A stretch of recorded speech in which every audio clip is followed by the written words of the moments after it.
gitu loh. Kalau memang diaplikasikan, kalau memang itu bisa direalisasikan, baik itu antar tingkat legislatif, eksekutif, itu bisa jalan, Bang. Gitu loh. Itu kalau memang benar-benar kalau kita mau mewujudkan itu bisa, gitu loh. Harga murah, bisa Bang, harga murah, gitu loh. Kalau Abang turun lagi ke masyarakat, Siap. apalagi keresahan-keresahan yang Abang dengar? Ya, kalau keresahan sekarang masyarakat ini di samping tadi pekerjaan, harga-harga, kalau untuk masalah kita wawasan kebangsaan, saya juga prihatin.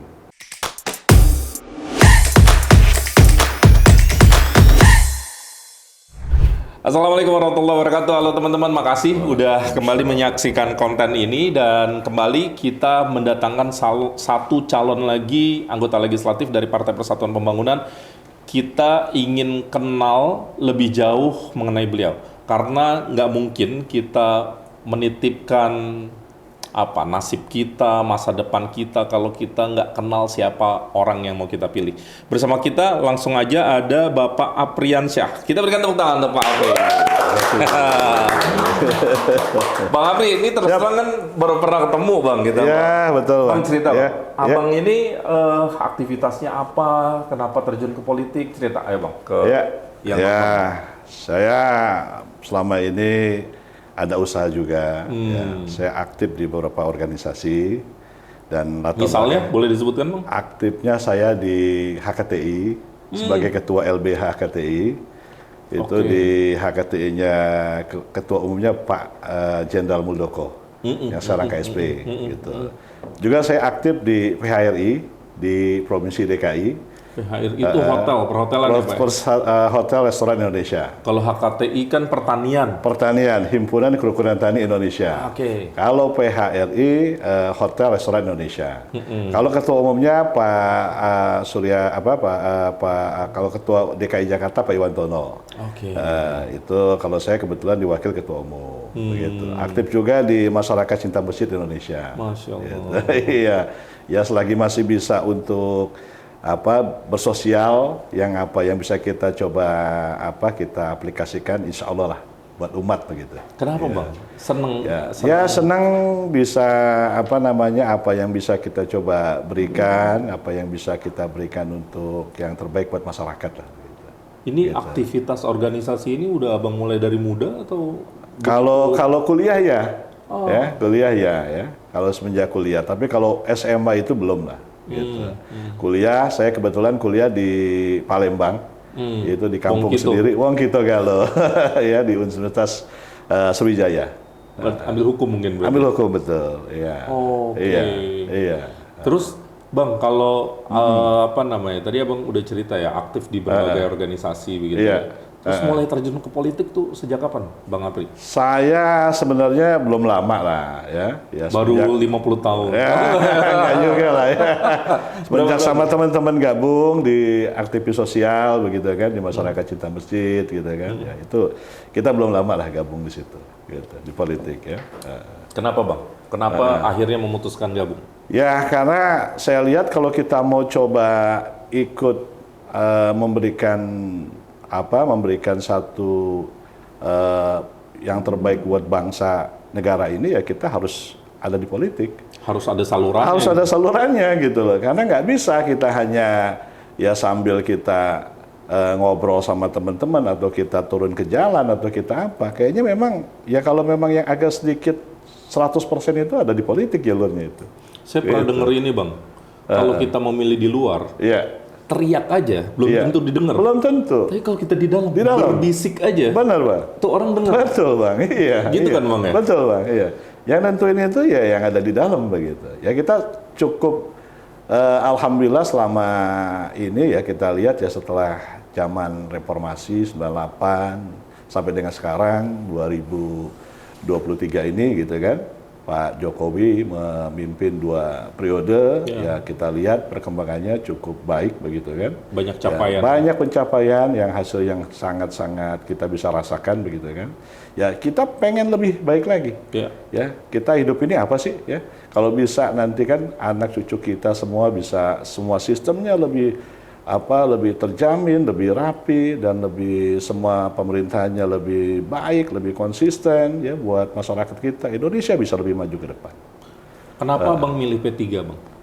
P3 adalah partai yang sebenarnya kalau kita kecil dulu, kita kan saya adalah generasi tahun 70-an, Bang. Ya dulu kan masih masih yang dulu itu sederhana ya. Masih hanya 3 partai. Ya, PDI, ada PDI, P3 Golkar, dan Golkar gitu kan gitu loh. Nah, itu masih kebawa sampai dengan sekarang begitu ya. Ya itulah kalau kita Ka'bah Islam agamaku gitu kan. Ka'bah kiblatku. Ka'bah kiblatku, P3 pilihanku. Nah, saya diajak ya untuk masuk ke P3 ya, saya pikir ini challenge yang luar biasa begitu loh ya. Karena saya pikir ya di sini ada satu kita berjuang secara dunia, berjuang secara kita memperbaiki sistem, tapi kita juga di situ kan juga ada prinsip agama kita begitu. Nilai ibadah. Nilai ibadah kita, Bang. Prinsip perjuangan P3 itu nomor 1 ibadah. Ibadah, Bang, setuju, Bang. Jadi berpolitik itu sebenarnya ibadah. Ibadah. Ya? Pengabdian kita kepada Tuhan, caranya berpolitik. Iya, betul. Jadi once kita diberikan amanah memimpin, ya ini semata-mata untuk peribadatan ibadah. kita. Insya Allah. Baik, amanah dan seterusnya. Insya Allah. Gitu. Iya. Bang, mau nanya Bang, kan Abang ada di Dapil 2 ya? Dapil 2, betul. Waktu dapat keputusan Dapil 2, apa rasanya Bang? Waduh, ya. Dapil 2 itu bayangannya sama teman-teman kalau saya suka diskusi, sharing gitu kan. Ini dapil-dapil apa ya istilahnya, rasanya dapil-dapil yang perjuangan gitu kan. Ya tapi dijalanin aja gitu. Jalanin aja ya karena kan ya kita kan udah coba mapping, kita udah coba bikin jaringan ya teman-teman di mana begitu kan, itu kita udah buka begitu kan gitu. Insya Allah Bismillah aja. Dari artis, mantan menteri, sampai menteri aktif. Ada semua ya, sampai orang penting banyak tokoh-tokoh penting gitu. Tapi kan seseru-seru pertandingan kalau lawannya bagus. Ya, kalau dinikmatin aja lah. Kalau lawannya cupu kita menangnya nggak bangga. Iya, betul. Bang, Abang udah turun ke Dapil pasti ya? Iya, betul. Apa yang Abang lihat di Dapil 2? Dapil 2 itu Dapil 2 Jakarta Pusat. Jakarta Pusat. Jakarta Selatan. Jakarta Selatan, luar negeri. Luar negeri yang belum. Oke. Jakarta Selatan, apa yang Abang lihat? Jakarta Selatan, ya saya lihat kultur masyarakatnya kritis, tapi juga bukan berbahasa Inggris. Bukan. Tapi yang jelas mereka perlu satu kerja nyata gitu ya, kerja yang yang memang bisa bukti, bukan hanya sekedar retorika begitu kan. Karena demografinya kali Bang. Demografi tingkat intelektual masyarakatnya sangat-sangat kritis ya. Ya kita juga harus realistis begitu loh. Ya, apa yang bisa kita bawa aspirasi dari mereka? Apa yang bisa kita perjuangkan dari mereka? Begitu ya. Jakarta Selatan itu. Tapi juga nggak nutup masih banyak yang mereka secara kenyataan kehidupan juga nggak begitu baik-baik amat begitu. Adalah yang skala tingkat kehidupannya misalnya. Betul begitu. Jadi seperti ketua Bapilu kita ya, kita juga harus perjuangkan kerja mudah. Ya, harga murah gitu kan, hidup berkah. Gitu. Pilih P3. Pilih Ka'bah. Iya Ka'bah Bang. Iya Bang. Dan isu itu Abang temuin ya? Iya, isu itu memang masih realistis sekarang ini gitu. Itu memang masih kenyataan. Itu kita nggak usah kemana-mana. Di Jakarta isu itu memang realistis. Saya coba ngelompat lagi kan ke Jakarta Pusat. Sepelemparan dari istana, nggak jauh dari istana, atau nggak jauh dari pusat yang kekuasaan dan juga mungkin jalan-jalan Tamrin Sudirman ya, itu kita nemuin ada jalan yang namanya Jalan Kebun Kacang. Ada yang kebun kacang yang di belakang Tanah Abang itu kan. Itu nasi uduk Bang. Nasi uduk gitu kan. Atau ada lagi yang namanya di jalan belakang Blora atau apa gitu kan. Itu banyak masyarakat yang mungkin tingkat daripada pendidikannya mereka hanya sampai SMP begitu. Jadi mereka berkompetisi untuk dapetin kerja. Terutama anak-anak yang ini ya, yang produktif ya, yang umur-umur 20 sekian berapa, karena dia nggak orang tuanya mungkin nggak terlalu mampu, ya dia cukup sekolah paling tinggi SMA begitu. Paling tinggi ya. Tapi banyak juga yang kita temuin SMP begitu. Jadi kerjanya, iya Jakarta Bang. Ya kerjanya jadi ya kita lihat serabutan gitu loh. Ada yang mungkin bantu di kelurahan, kalau mereka dekat sama orang-orang kelurahan, karena kan mereka akamsi kan gitu kan. Gitu kan gitu loh ya. Ya tapi nggak nyalahin gitu kan gitu loh ya. Terus yang prihatin lagi, yang bertahan di sana, yang keluarganya dulu tinggal di sana, mereka pindah ke pinggiran. Ya kalau kita tahu mungkin daerah apa tuh, daerah Ciputat, Gombong ya, daerah mana gitu kan, daerah mungkin lagi daerah-daerah Cibinong sebelah sana itu gitu kan, nah, daerah Bogor, daerah mana, ya mereka pada keluar dari Jakarta gitu. Itu asli orang Jakarta. Jakarta pusat kota. Yang katanya daerah tadi Batu Raja gitu kan, daerah apa daerah-daerah apa Tanah Abang yang belakang sana kan begitu loh. Itu mereka akhirnya pindahnya ya ke pinggiran begitu. Dan itu padat penduduk ya Bang. Padat penduduk dan mereka masih ada tinggal di sana, tapi KTP masih ada yang di Jakarta. Gitu. Itu juga kan mau nggak mau mereka nanti nyoblos kan di Jakarta. gitu. Atau mungkin minta surat ini kan pindah kan gitu. Oh, pindah. Ya. Form C1. Form ya, C1 betul. Jadi emang ini ya Bang ya yang P3 terapkan menjadi visi dan misi pergerakan tuh bener udah ya. Yeah. Soal kerja mudah, sembako murah betul. dan betul. ada di lapangan itu. Betul. Ya. Itu memang paralel sama kenyataan kehidupan yang ada sekarang begitu. Abang ini Bang, pada saat turun ke dapil apa yang akhirnya Abang tawarkan ke mereka? Itu tadi ya, ya kita coba bicara ke para konstituen bahwa ini loh P3 menawarkan satu hal yang realistis. Kita nggak nawarkan makan siang gratis, kita nggak nawarkan BBM gratis, tapi kita nawarkan ini loh kenyataan hidup yang harus kita coba jalanin. Yang tertata. APBN kita nggak cukup juga dulu. Kan ada kan begitu kan ya. Kita tertata begitu. Iya. Itu apa realisasinya? Apa untuk aplikasinya kalau kita menawarkan kerja mudah gitu loh. Kan kita nanti terhubung sama Kemenaker, sama teman-teman pengusaha, sama apa kan kita nanti terhubung. Semua itu by proses dan by system gitu loh. Kalau memang diaplikasikan, kalau memang itu bisa direalisasikan, baik itu antar tingkat legislatif, eksekutif, itu bisa jalan Bang, gitu loh. Itu kalau memang benar-benar kalau kita mau mewujudkan itu bisa, gitu loh. Harga murah, bisa Bang harga murah, gitu loh. Bagaimana caranya, gitu loh. Ya itu tadi kan rantai yang mungkin kalau sekarang kita bicara lokal, gitu kan, pertanian, gitu ya. Kita bicara mungkin UMKM, begitu kan. Nah itu gimana caranya mengefisienkan mereka? Gimana caranya membina mereka untuk mereka bisa cost lebih murah gitu loh. Pemerintah harus hadir gitu ya. Pemerintah harus hadir. Pengusaha selama ini sudah ada beberapa yang secara CSR lah atau membantu. Tapi pemerintah jangan hanya jargon-jargon aja. Jangan hanya di atas kertas saja begitu.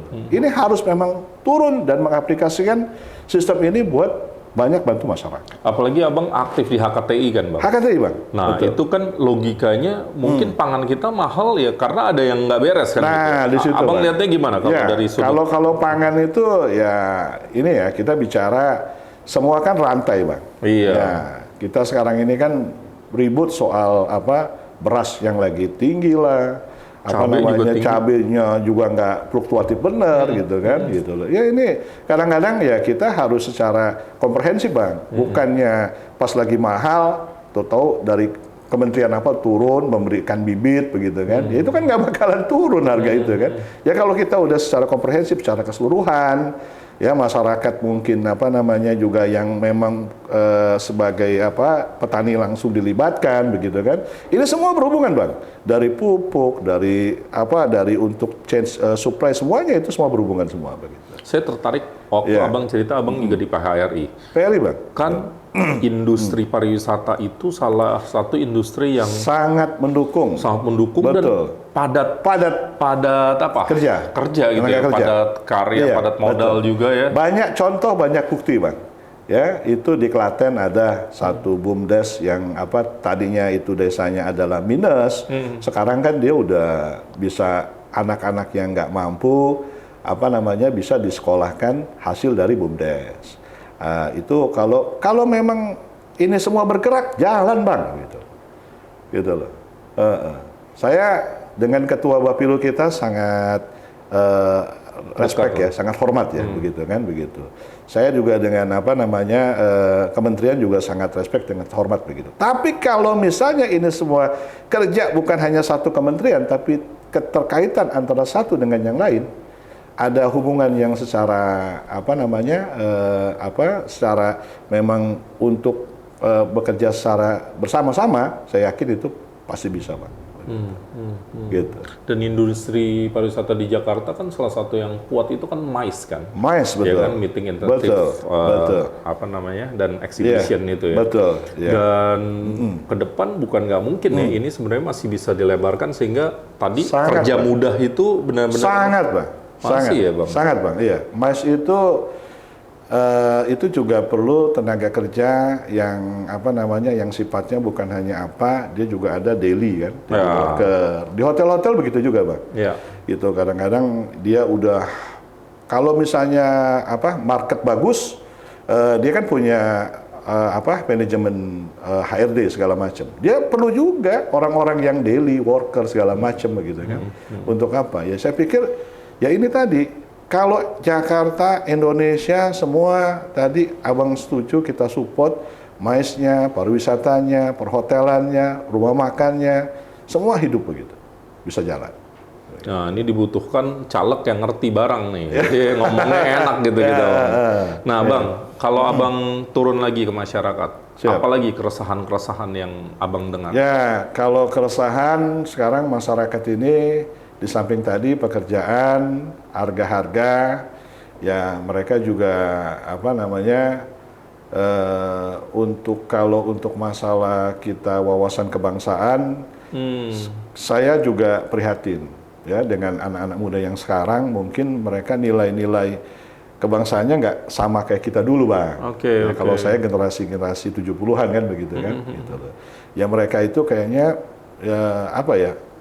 Generasi Zillennial, Gen Z. Gen Z-nya oke ya, tapi mungkin kan sekarang katanya Pak gitu. apa namanya lebih banyak drama ya, lebih banyak apa kan begitu kan. Mental ini yang harus kita coba perkuat lah. Gitu. Minum boleh loh. Mohon maaf saya baru agak sudah agak flu ini. Mohon maaf ya. Nggak apa-apa. Ini ya minum dulu ya. Sudah dipastikan bukan gimmick nih minumannya. Alhamdulillah, bismillah. Iya. Lanjut Pak. Iya. Jadi itu ya, soal wawasan kebangsaan. Wawasan kebangsaan, anak-anak muda ini harus diberikan lagi satu semangat kebangsaan kita yang memang ya harus kita kuatkan lagi, Bang. Gitu loh. Karena kalau saya bukannya saya agak sedikit worry ya gitu ya kalau melihat mental mereka harus dibangun begitu kan gitu iya cinta tanah air betul iya Bang betul Bang Apri saya mau nanya lagi soal ini Bang gimana caranya mengentaskan kemiskinan nih kan Abang tadi cerita ya bahkan sepelemparan batu dari pusat kekuasaan aja masih ada yang miskin belum terdidik ada nggak terobosan-terobosan yang mungkin Abang terpikir dan bukan tidak mungkin pada saat menjadi legislatif bisa diusulkan kepada presiden atau bisa dijadikan sebuah aturan yang baru atau untuk merevisi aturan lama ada nggak Bang? Betul. Ya kalau saya untuk ke depan Indonesia ini harus benar-benar semua stakeholder eksekutif, legislatif, yudikatif semuanya harus sama-sama will-nya Bang. Gitu loh, kemauannya Bang. Gitu loh. Kita pengen jangan hanya berslogan bahwa 2045 adalah Indonesia emas. Ya, memang kalau sekarang kita berslogan, tapi dengan kita tidak merumuskan, kita tidak bahwa kita sepakat bahwa kita akan seperti apa, ya itu kita agak nanti malah bukan jadi Indonesia emas begitu kan, kita malah kacau begitu kan begitu. Nah ini yang saya lihat. Mohon maaf Bang, kita di P3 sudah sangat luar biasa, pilihan kita adalah Pak Ganjar Mahfud. Ya. Nah itu saya lihat bukan hanya sekedar Pak Ganjar yang sudah sekian tahun dengan track record yang seperti apa, ada di DPR, ada sebagai gubernur begitu kan, dan juga Pak Prof Mahfud, kita nggak meragukan lagi sepak terjang beliau begitu kan. Kita perlu orang yang benar-benar punya kredibilitas, yang punya kemauan dan juga punya satu cerminan. Ya, ini kan satu cerminan, Bang. Apa cerminannya itu? Cerminannya adalah bagaimana keluarganya begitu. Kita lihat ya, bukannya kita terlalu secara personal gitu kan. Ya kita kan dalam Islam diajarkan, Bang.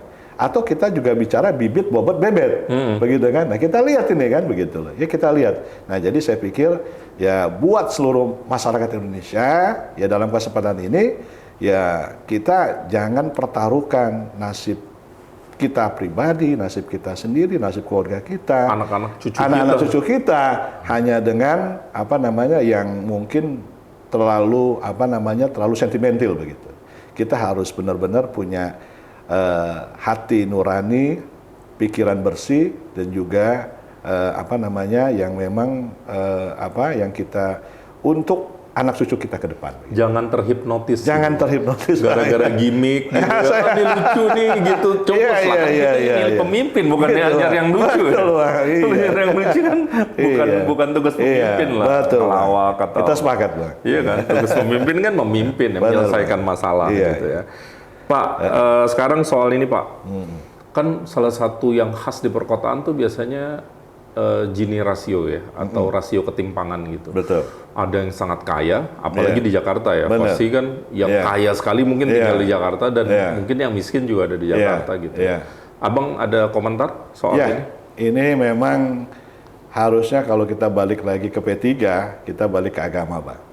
Jadi kalau misalnya kita benar-benar hidup ini tujuan kita jelas ya, kan dalam agama disebutkan begitu kan, tujuan kita itu adalah nantinya kan adalah akhirat begitu kan. Nah, mungkin teman-teman yang berkelebihan, mungkin teman-teman yang punya rezeki yang kan bisa ya zakatnya ini, ambil zakat segala macam itu difungsikan secara jelas begitu, Pak. Ya itu dalam artian ya orang-orang yang kekurangan ya, itu penyalurannya, perkembangannya, progresnya, manajemennya semua bisa lebih bukan transparan aja, tapi secara manajemen, secara profesional begitu. Itu akan membantu, Bang. Dan gitu kan jadi tren sekarang, Pak ya, ZIFWAF itu ya, zakat itu sedekah dan wakaf. Wakaf, betul, Bang. Iya. Tapi kita pernah dengar kasus kan, kalau nggak salah kan, ada ACT ya. Oh iya, menyalahgunakan. Itu kan, ya makanya di sini tadi balik lagi, Bang. Itu kan kita pemerintah perlu satu duduk yang will sama-sama. Nah, saya sangat respect bagus dengan Pak Prof Mahfud. Moga-moga beliau bisa mengaplikasikan. Kalau beliau memang diberikan ditakdirkan untuk menjadi presiden wakil presiden, yaitu kan bisa mengaplikasikan pemerintahan yang bersih, pemerintahan yang yang memang bisa membuat sistem hukum lebih bagus lagi. Gitu. Bang, kalau misalnya amanah ini Allah takdirkan ke Abang. Iya. Abang pilih komisi berapa, Bang? Saya enggak. Komisi 3 mungkin ya? Kan Abang background hukum kan? Background hukum, betul. Ya, tapi saya lebih banyak juga di usaha.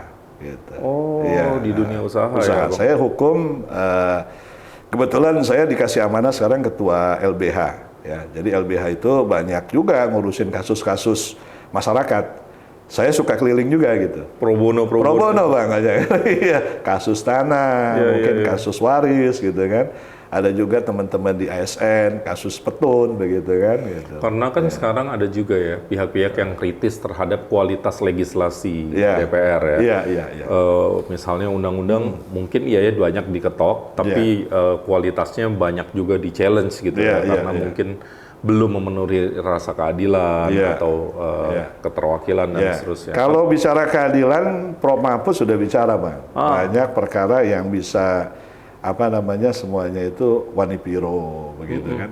Kalau saya sebagai praktisi nggak nutup mata, itu kadang-kadang dengar teman-teman masih seperti itu. Gitu. Itu masih ada dan nyata. Iya, Bang. Bang, sekarang berandai-andai, apa mimpi Abang melihat Jakarta khususnya Dapil 2 5 tahun ke depan? Apa mimpinya, apa harapannya? Mimpi saya Dapil 2 lebih tertata, masyarakatnya lebih meningkat lagi secara ekonominya dan juga lebih aman gitu ya, juga lebih nyaman dalam pengertian masyarakatnya ini kita perlu tempat yang bisa berinteraksi, ada lapangan yang nyaman begitu ya, taman yang baik begitu, dan juga mungkin tempat-tempat ibadah yang lebih orang tuh lebih enak untuk ke dalamnya begitu, Pak. Karena walaupun gimana Jakarta tuh barometer, Bang. Barometer, betul. Terlepas nanti ibu kota pindah atau enggak, Iya. tetap aja Jakarta tuh saya rasa betul. kalau kita mau menilai Indonesia maju atau enggak kan harusnya Tetap satu Jakarta. Jakarta, ya. Setuju. Oke. Bang, sekarang saya mau pertanyaan dengan jawaban cepat. Siap. Jadi nggak usah dijelasin juga, nggak apa-apa. Pilih keadilan atau kesetaraan? Keadilan. Adil. Tegas atau fleksibel? Tegas. Memberdayakan atau melindungi? Melindungi. Wah, saya punya dua narasumber hari ini, dua-duanya melindungi. Iya. Calon pemimpin. Amin. Ya. Beradaptasi atau konsisten? Konsisten, Pak. Konsisten. Iya. Bukan politisi nih. Konsisten. Iya. Itu politisi Iya, Pak. pilih adaptasi. Ini apa? Social worker. Iya, Pak. Amin. Menginspirasi atau menyelesaikan masalah? Menyelesaikan masalah. Ya. Membimbing atau dibimbing? Membimbing, Bang. Menentang atau mengakomodasi? Mengakomodasi. Oke. Berani atau tenang? Memimpin dengan berani atau memimpin dengan tenang? Tenang, Bang. Ya. Memajukan perubahan atau menjaga tradisi? Memajukan perubahan. Keterbukaan atau kewaspadaan? Keterbukaan. Iya, Bang. Penting Iya, ya. Bang, ya. Karena ini kan sebenarnya agak filosofis ya, Pak. Iya, Ya. Maksudnya pertanyaan-pertanyaan itu kan kenapa harus dijawab cepat agar kita sebenarnya tahu ada apa di batin. Ya, Oh, gitu. Kadang-kadang kan nggak sempat mikir itu kan. Yang Gitu keluar ya. kan biasanya Gitu. lebih orisinil. Iya, gitu. iya. Bang, Karakter ya. karakter. Ini terakhir sekali, Bang. Siap, Bang. Kan kita tahu anak muda kita itu Ya. dominan menjadi pemilih ya untuk Iya. khususnya untuk tahun 2024 lebih dari 50%. Oke. Ini segmen terakhir namanya Hai Anak Muda. Iya. Ya, jadi Hai Iya. Anak Muda titik-titik. Iya. Nah, titik-titiknya itu Bang Apri yang isi. Yang sebutin ya. Ya. Yang ini ya. Bebas, Abang mau mengajak anak muda, mau ngomelin, Iya. atau mau ngasih nasihat, mau ngasih inspirasi Iya, boleh iya. ya. Abang nanti arahnya ke Siap. situ. Awali dengan Hai Anak Muda, saya Apriansyah Iya. misalnya dan Siap. seterusnya. Silakan, Pak. Siap. Hai anak muda, di tangan kamulah semua menentukan nasib Indonesia ke depan. Kita ingin Indonesia lebih baik lagi, lebih maju lagi. Itu bukan di siapa-siapa, di tangan anak muda Indonesia. Kita ingin Indonesia yang nyaman, yang semuanya serba terukur, semuanya lebih terarah. Ya, kita ingin masyarakat Indonesia yang ekonominya lebih baik lagi. Semua itu ada di tangan pundak generasi muda Indonesia. Sekarang waktunya ya, 2024 nanti akan ada pemilihan umum untuk menentukan nasib masa depan Indonesia ke depan. Kenapa? Karena di sana akan kita pilih siapa yang akan menjadi imam kita, siapa yang akan menjadi komando kita. Jangan salah. Jangan kita hanya terpedaya oleh hal-hal yang berbau retorika. Jangan kita hanya terpedaya oleh hal-hal yang sifatnya yang tidak membawa ke membawa ke satu kebaikan ya. Ya, ini dari saya silakan anak muda menentukan pilihan yang mana. Nomor 1, nomor 2, nomor 3. Tapi yang terbaik, marilah kita memilih dengan hati nurani. Marilah kita memilih dengan akal sehat. Marilah kita melihat rekam jejak. Marilah kita melihat apa yang sudah dalam waktu-waktu kampanye ini mereka coba bisa aplikasikan. Kita berharap Indonesia bisa lebih baik lagi. Terima kasih. Bang Apri, terima kasih Terima luar kasih, biasa. Iya. Teman-teman yang menyaksikan, inilah Bapak atau Abang kita, Bang Apriansyah, yang salah satu calon dari Partai Persatuan Pembangunan, Iya. Dapil 2, Dapil 2, Pak. Jakarta Pusat, Jakarta Selatan, Selatan, dan luar negeri. Kalau Anda yakin dengan beliau, kalau Anda suka dengan beliau, Iya. jangan lupa coblos beliau, begitu ya. Siap. Nanti pada 14 Februari. Siap. Abang, terima kasih Sama-sama, Pak. sudah hadir, Ya. sehat Iya. selalu, dan Siap. mudah-mudahan perjuangannya membawakan banyak Siap. manfaatan untuk banyak orang. Siap. Teman-teman, itu tadi diskusi saya dengan Bang Apriansyah. Sampai jumpa.